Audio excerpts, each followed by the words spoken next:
नमस्ते भारत। मैं मीनाक्षी सहरावत।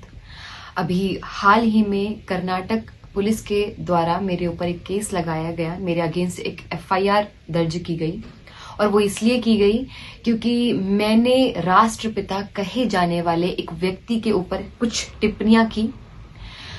टिप्पणी करते समय मेरी भाषा एकदम नियंत्रण में थी। मैंने कोई अशोभनीय अमर्यादित शब्द का प्रयोग नहीं किया। उसके बाद भी मेरे ऊपर एफआईआर हो जाता है क्योंकि मैंने इतिहासकारों के द्वारा प्रमाण और तथ्यों के आधार पर जो कुछ भी ऐतिहासिक पुस्तकों में लिखा जा चुका है वही मैंने अपने शब्दों में जनता तक पहुंचाने का प्रयास किया, इसलिए मेरे ऊपर एफआईआर हो जाता है।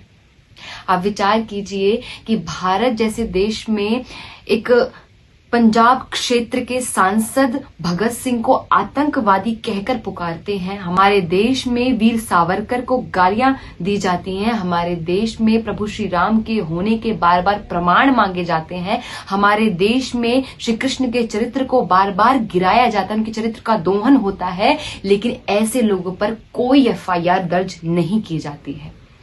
आप विचार कीजिए कि हमारे देश में एक पेंटर जो माता सीता, माता लक्ष्मी और अन्य कई देवियों की नंगी तस्वीरें बनाता है, उसको पद्मश्री और पद्म भूषण से नवाजा जाता है।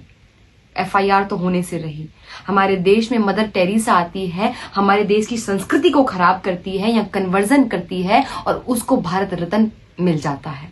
अब विचार कीजिए, हमारे देश में जेएनयू जैसी यूनिवर्सिटी में एक व्यक्ति भारत तेरे टुकड़े होंगे जैसे नारे लगाता है और उसके ऊपर कोई कार्यवाही नहीं होती है। क्यों? क्योंकि उसके पास फ्रीडम ऑफ स्पीच है, फ्रीडम ऑफ एक्सप्रेशन है, वो अपनी भावनाओं को व्यक्त कर सकता है। लेकिन मेरे पास ना फ्रीडम ऑफ स्पीच है, ना फ्रीडम ऑफ एक्सप्रेशन है, ना मेरे पास कोई प्रश्न करने का अधिकार है।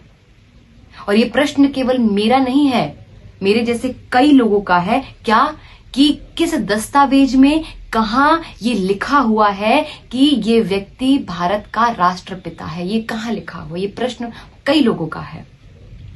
आप विचार कीजिए, मेरा केवल इतना कहने पर कि इस मां भारती का कोई पुत्र तो हो सकता है, कोई सपूत तो हो सकता है, लेकिन मां भारती का इस राष्ट्र का कोई पिता नहीं हो सकता है, इतना कहने पर मेरे अगेंस्ट एफआईआर हो जाती है। और मैंने देखा कि जब ये केस मेरे ऊपर हुआ तो कई रिपोर्टर्स ने और कई जगह ऐसी हेडलाइंस आई कि नॉर्थ की एक वक्ता ने इस प्रकार का बयान दिया है। हमने कब से अपने आप को इस प्रकार से नॉर्थ और साउथ में बांट लिया? एक बॉर्डर कब हमने खींच दिया? मैं नॉर्थ, साउथ, ईस्ट, वेस्ट नहीं हूं।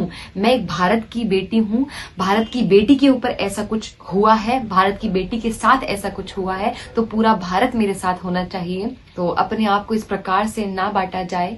और जब से ये केस हुआ है तो कई लोगों का और बहुत लोगों का मेरे पास सपोर्ट आ रहा है, निरंतर सपोर्ट आ रहा है। आप लोग बहुत सपोर्ट कर रहे हैं और इसी प्रकार से सपोर्ट करते रहिए, क्योंकि आप लोग सपोर्ट करते हैं तभी हमारे भीतर से ऐसी आवाज निकलती है और हम अपनी आवाज को लोगों तक पहुंचाने में सफल रहते हैं, क्योंकि आप लोग साथ रहते हैं। और ऐसे ही साथ रहिए, जिस प्रकार से आप हम जैसे लोगों की सहायता कर सकते हैं वैसे करिए। अपने तन से, अपने मन से, अपने धन से करते रहिए। और सबसे बड़ी बात कि जुल्म के साए में फिर लब खोलेगा कौन? यदि आज भी हम चुप रहे तो फिर बोलेगा कौन? तो हमें चुप नहीं रहना है, इसी प्रकार से अपनी आवाज को उठाते रहना है। नमस्ते, हरे कृष्ण।